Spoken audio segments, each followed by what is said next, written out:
श्री सद्गुरुदेवाय नमः। प्रेम अश्रु प्रप गुरु का आशीर्वाद। बोलो जयकारा बोल मेरे श्री गुरु महाराज की जय। बोलो शीतला मैया की जय। जैसे होली फाल्गुन की पूर्णिमा को होती है, उसके 8 दिन बाद से ही पूजा शुरू हो जाती है शीतला माता की। तो चैत्र कृष्ण पक्ष की अष्टमी को भी होती है, बैसाख कृष्ण पक्ष की अष्टमी को भी होती है, फिर ज्येष्ठ मास के कृष्ण पक्ष की अष्टमी, फिर आषाढ़ मास के कृष्ण पक्ष की अष्टमी और फिर सावन मास के कृष्ण पक्ष की अष्टमी। इन सभी अष्टमियों को शीतला माता की पूजा अर्चना और ठंडा भोजन होता है। और श्रावण मास के शुक्ल पक्ष की सप्तमी और माघ मास के शुक्ल पक्ष की षष्ठी को भी माँ शीतला का विधि विधान से व्रत पूजन अर्चन होता है। तो चलिए शीतला माता का श्रृंगार चेंज कर लेते हैं, स्नान करवा देते हैं। और अब जैसे गर्मी आए तो शीतला माता के आगे एक पानी से भरा हुआ लोटा हमें अवश्य रखें, ताकि शीतला माता को ठंडक पहुंचती रहे। आप लोटा मिट्टी का भी रख सकते हैं, ये तांबे का लोटा है, और आप पीतल का भी लोटा रख सकते हैं पानी भरकर, ताकि शीतला माता को शीतलता प्रदान होती रहे। तो अब माता का स्नान एवं श्रृंगार करवा देंगे। जय शीतला मैया की।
माता की आरती कर लेते हैं।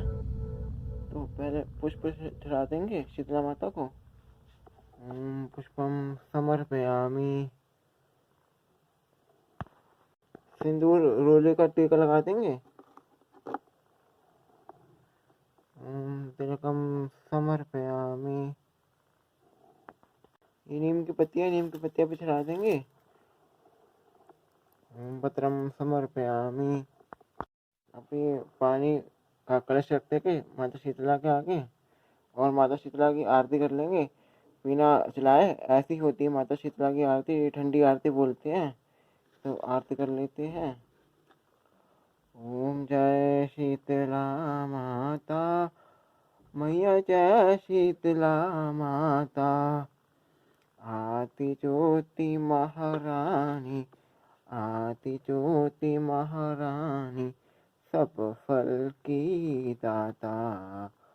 ओम जय शीतला माता। आरती डाल रखी है, आप आरती सुन भी सकते हैं शीतला माता की। तो ये माता शीतला जी की आरती हो गई है। तो अब माता शीतला को भोग लगा देंगे। यह ठंडा दूध, इसका भोग लगा देंगे माता शीतला को। ओम शीतले नमः, ओम शीतले नमः, ओम शीतले नमः। अब हम कुछ भी मीठा चढ़ा देंगे। अब कोई भी मिष्ठान चढ़ा देंगे। अब ये बेसन का लड्डू। अब इसके बाद हम चौलाई का लड्डू चढ़ा देंगे।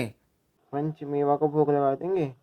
ओम माँ शीतले नमः, ओम माँ शीतले नमः, ओम माँ शीतले नमः। बोलो शीतला महारानी की जय।